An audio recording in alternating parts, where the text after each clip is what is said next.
Hey guys, what's up? I'm Jack and I am yet another Let's Play... Oh. Take your breaks, ladies and gentlemen, or you will get ill, apparently.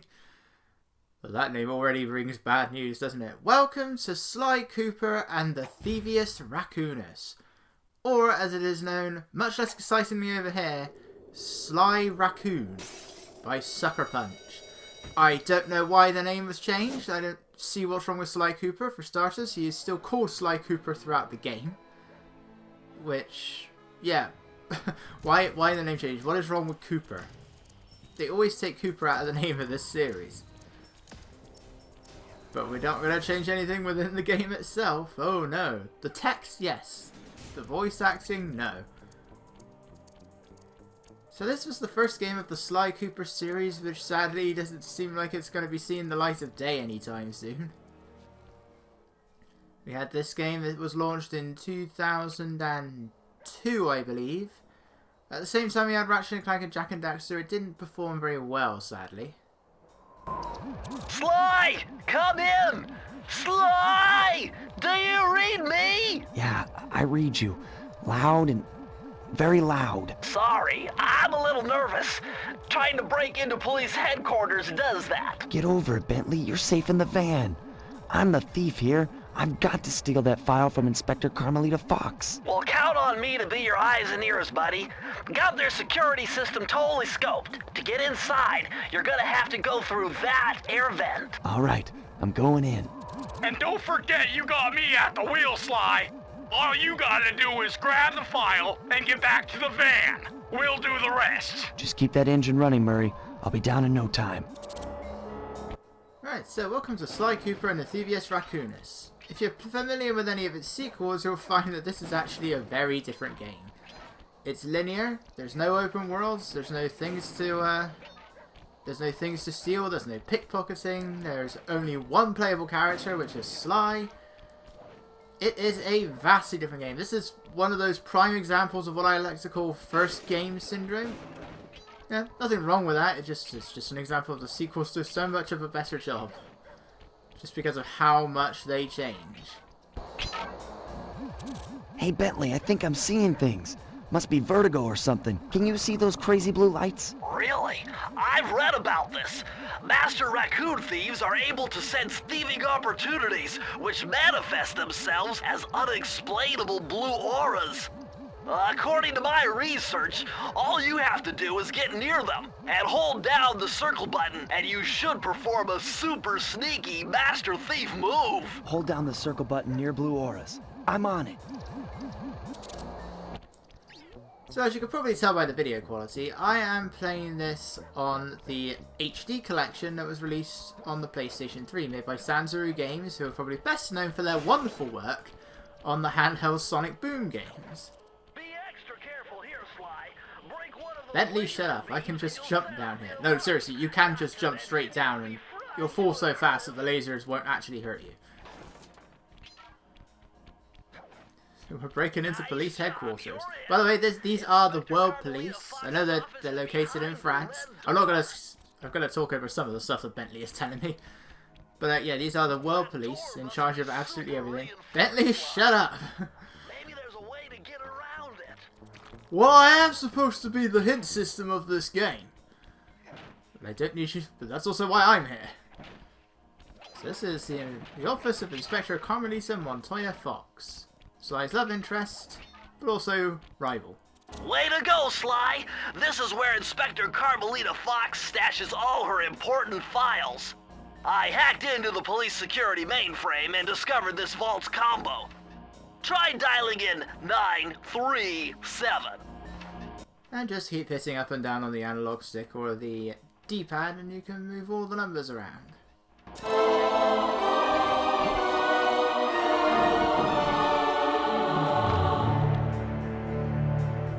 Nice job! You got it!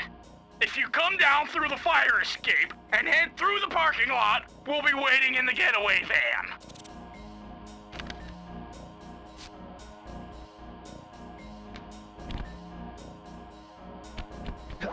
Criminal!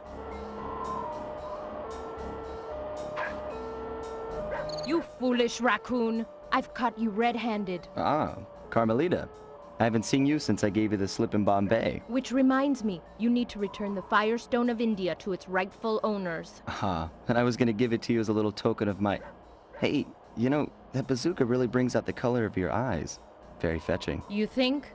This pistol packs a paralyzing punch. You ought to try it. Might snap you out of your crime spree. And give up our little rendezvous? Plenty of time for that once you're safely behind bars. Love to stick around and chat, but I just dropped by to pick up this case file. I think you've had it long enough. Right, so this is Inspector Carmelita Fox. You can tell, Sly certainly has the hots for her. She kinda does. It's sort of expressed more in the later games. Right, but now, the thing about Sly 1, like many platformers of its day, I say that, but I don't think Jak and Daxter and Ratchet and Clank were like this, but it's instant death, and there's no checkpoints during any of this, so if you die here, you are sent all the way back to the beginning of the prologue. And away we go! You can't escape me, Raccoon! Once again, my gang and I had given Inspector Carmelita Fox the slip. I was surprised to see how well she took it. Finally, the secret police file I'd been searching for all these years. With this, I could avenge my family and regain possession of our most valued treasure. It all began when I was just a kid, bouncing on my father's knee. You see, I come from a long line of master thieves who kept all their secrets of sneaking and stealing in an ancient book. The Thievius Raccoonus. Anyone who read it learned to be especially sneaky, which is why we specialized in stealing from criminals. After all, there's no honor, no challenge, no fun stealing from ordinary people. You rip off a master criminal, and you know you're a master thief. Well, on the night I was supposed to inherit the book, 5 visitors came unannounced to our door. My father fought to protect us, but the gang of villains known as the Fiendish Five overpowered him and ransacked our house until they found the Thievius Raccoonus. Our family's manual of thieving greatness fell into their filthy hands. They tore the book into 5 pieces and split it up, each villain disappearing to the farthest corners of the world to commit dastardly crimes. Broken alone, I was dumped at the town orphanage. There I met 2 guys who became my lifelong buddies and trusted crew. Bentley, techno genius and strategist supreme, and Murray, part-time driver and full-time burden. Together we pledged to track down the Fiendish Five, avenge my father, and steal back the Thievius Raccoonus. I knew I was about to face the toughest test of my life. On this mission, I would either become a master thief like my ancestors before me, or fail and allow my family name to bite the dust. I mean, you've been a thief your whole life. You've done a pretty good job so far. So that is our plot. Hi Bentley. Hi Murray. You're looking very still. That was a nice piece of work back there at police headquarters, Sly. Come see me if you want to check out any of your old movies. I've got them all here on my computer. Use the left analog stick to move around the hideout and the X button to select things. So is this supposed to be the inside of the van? Because it's massive on the inside. I mean, it often does look massive on the inside. I have no idea. You can speak to Bentley if you want to rewatch the cutscenes. Anyway, let's head into our first location.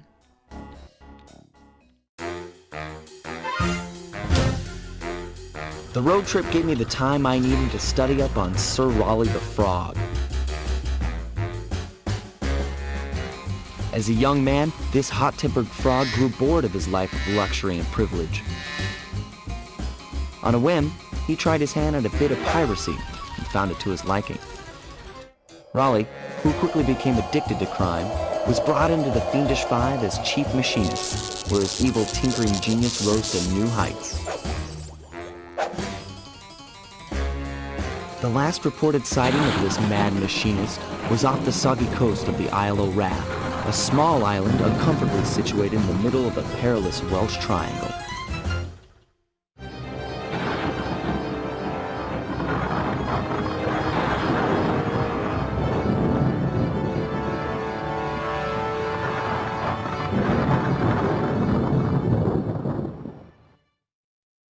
And welcome everybody to the first chapter of Sly Cooper and the Thievius Raccoonus. This is the Tide of Terror, and our first level is a stealthy approach.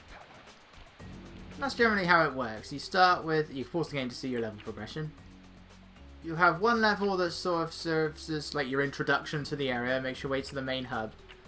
And then you have this one area that sort of connects to a bunch of main levels and mini games, which we'll be seeing more of in the next part. Keep out, I'm going in, sadly. What awaits us on the other side? Hey, Sly! I just spotted something that's going to complicate the mission. See that nasty-looking gate? It blocks the only road leading into Raleigh's hideout. No problem. I'll just use my climb move. Okay, but remember, you can only climb on certain objects, like pipes and ropes. Yeah, sure, and like that ladder there? That is correct, but do not forget, Sly. You have to get close. Then hit the circle button to grab it. Yeah. Relax, Bentley. I live for this stuff. Yeah, and that's what worries me. Alright, so now we can properly get into all of this. This game is quite chatty, they all are. So that's why I have to keep stopping and going. Alright, well let's begin with these. These are clue bottles. Now this is very interesting. The message you just found appears to be some sort of clue. I'll decipher it here in the van. In the meantime, see if you can find any more clues. The more I have, the easier it'll be to crack the code. Bentley, you gonna stop doing my job there, buddy? Anyway, past me, turn around, because there's 2 clues at the top of the mast. So yeah, clues. These appear in nearly every Sly game. They were taken out of the 3rd one, brought back for the 4th one. Collect all the clues, you can open up the safe at the end, and that gives you a power-up. They'll vary by number. In Sly 2 and 4, I believe there's always 30, but here they can be as little as 20, usually it's 30, sometimes as many as 40. So it will vary from level to level. They don't all have clues in them, but the introductory level and most of the main levels will have them. There are like a few levels where all you're doing is just running to the end, and as such there are no clues present. Despite the fact that I was just told to jump and hit the circle button. Thank you. Oh, the sound effects are very loud. So the HD collection of Sly Cooper is not very good. If you hit R1 or L1, you'll go into your Binocucon. Yeah, it's not very good. So what I found is Sly 1 runs perfectly fine. I think the sound mixing could have been a bit better. I don't know what it's like on the original. I've never played the originals on PS2, but other than some sound effects, Sly 1 is perfectly fine. Sly 2 and especially Sly 3 are heavily flawed. I've got to get the PS2 versions. Once I've got myself a new PS2. It finally died. Well, it didn't technically die, but it was practically choking. It's like struggling to breathe. By which I mean read discs. So I finally got rid of the thing. But one of these days I should get Sly 2 and Sly 3 on PS2, and I guess I should just get Sly 1 as well. Sadly, Sly 1 is a bit more expensive than the other games, because this game didn't sell very well. At least not at first. Sly 2 and 3, I believe, did. I know Sly 2 definitely did. Sly 2 is considered to be one of the best games on the PS2. At least one of the best platformers. And I'll agree, it's great when it isn't. It's just a shame I had to play the HD version, which has so many problems. There are times where cutscenes wouldn't load. Instead, it got stuck on the same looping animations. Plenty of times where the music wasn't working. That was about it as far as Sly 2 went. According to my amphibio positioning system, that big blimp is where Raleigh is hiding out. You know, that blimp looks more like a machine than a hideout. You're right, Sly. That is a storm machine. It's the reason why it never stops raining around here. That explains all the wrecked ships. But why would Raleigh want bad weather at his own hideout 24/7? Beats me. But rain or shine, I'm gonna steal my family's book back. And if Raleigh gets in my way, it's on. Yeah, Sly 3 suffered from even more problems. Most of them are the same. There was even a time where I defeated the final boss, and then the cutscene wouldn't load afterwards. I was stuck. I had to reset the game and then do the boss again. And the boss already has plenty of other issues, mainly slowdown. There are issues with collision detection. Sly 3 definitely suffered the worst. when it came to the HD transition. I just don't get why. Why does each game get progressively worse? Nice job so far, Sly. To get over the next gate, you'll need to grab onto this hook using your cane. Just jump and hit the circle button. Got it. Jump and hit the circle button to grab onto hooks. Oh, there's so many of these. By the way, you can use the left and right analog sticks to sort of move the characters' heads around.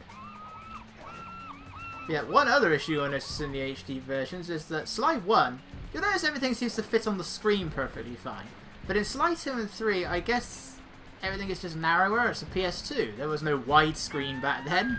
So not everything was converted to widescreen for the HD version. As such, you'll see that the Binocucon border ends and you can still see everything around the screen. It's not too bad in Sly 2, it does happen. But in Sly 3, it's everywhere. It's just like, how? You really couldn't just stretch it out a little bit. Why is it not the case in Sly 1? Why is Sly 1 perfectly fine? I can say that for a lot of things. Why is Sly 1 perfectly fine on the HD version? But Sly 2 and 3 are so bad. So yeah, I'll say this now. Don't play the HD versions. I don't think there's any way of just getting them separately. Like, if you download them on the PS3, you can select them all separately. But I don't think you can just buy them separately. I mean, Ratchet and Clank suffers from similar issues. The HD versions definitely had their problems. Whether or not there's any difference between physical and digital, I don't know. That I'm not so sure about, because I know in Ratchet and Clank, the guy who's at the frog-looking guy in the Gadgetron sales machines, he's really squished when you play the physical version. But he's perfectly fine if you're playing it on a disc. So whether or not all of these issues are exclusive to digital, which is how I own them, I don't know. And I couldn't say anything about Jak and Daxter. I have them, just haven't got around to playing them. Which I really need to get around to doing. Same with Spyro. I only recently played the first Spyro for the first time. I got 2 others to do. What do you mean remaster? No, you gotta play the original first. This is just upscaled. This isn't a remaster. Or a remake, whatever you call it. Anyway, this is going to happen a lot. Miss a clue. Take a wild guess where they are. Well, I already told you where they are. They're on the mast, the boat, right back at the beginning of the level. Which is fine here, but not every level is possible to backtrack. Chaos Control! Oh, wow. This goes so well, isn't it? The first level of the game and I'm already backtracking. That's what happens when your PS2 dies and you have to suddenly do another game last minute.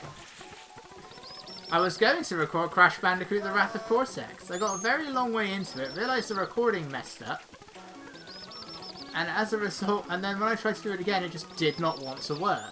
The PS2 had just had enough, as it long had been doing. We saw it crashing in JPOG all the time. It was having trouble when I was playing Scooby-Doo, well, having trouble starting up Scooby-Doo. After that, it was fine.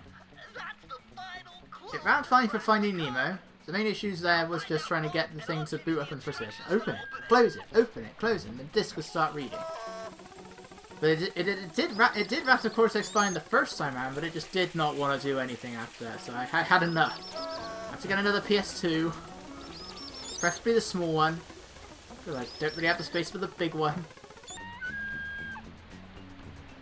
So I don't even like the big PS2, I think it's not a very attractive looking machine.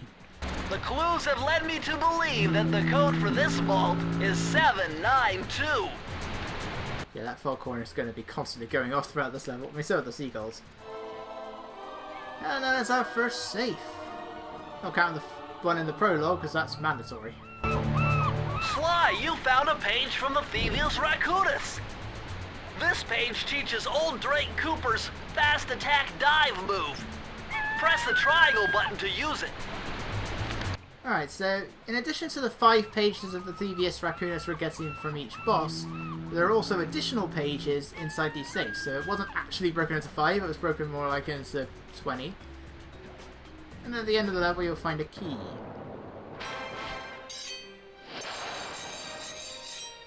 And that's all you gotta do to finish a level.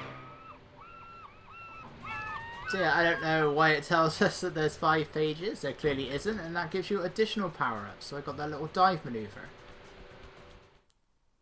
This game really makes you miss all of the abilities you had in Sly 2 onwards. Especially the pickpocketing. It feels weird not doing it. And the fact that you don't have a health bar in this game. That blimp looks like the most secured location on this boat. If Raleigh's really as smart as his police files suggest, then that's where I'll find him. Wonderful idea, but your plan is flawed.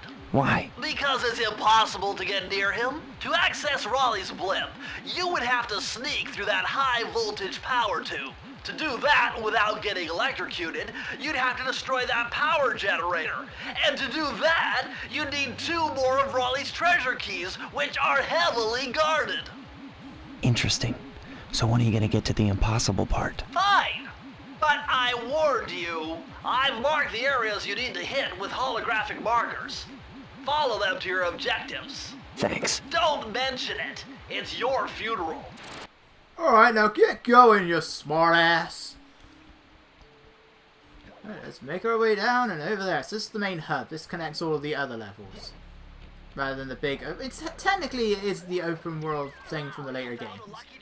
So yeah, this is our health meter. Lucky Charms. Get them for collecting 100 coins, or you can just find them lying around. They're kind of like the Aku Aku masks in the Crash Bandicoot games. Otherwise, it's instant death. You have no health meter in this game, but the enemies die in one hit as well. My heartiest congratulations to you all.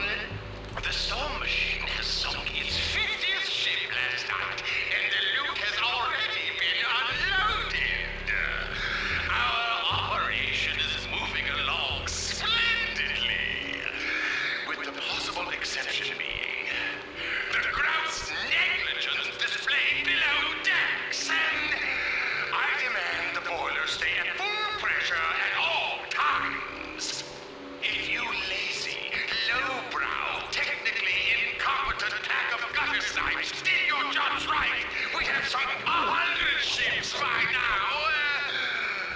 But of course, 50 boats is a fine, fine achievement. Carry on, my boys, carry on. Yeah, these guys love to chat. Alright, well, next up we'll be getting things properly with Into the Machine, so see you all then.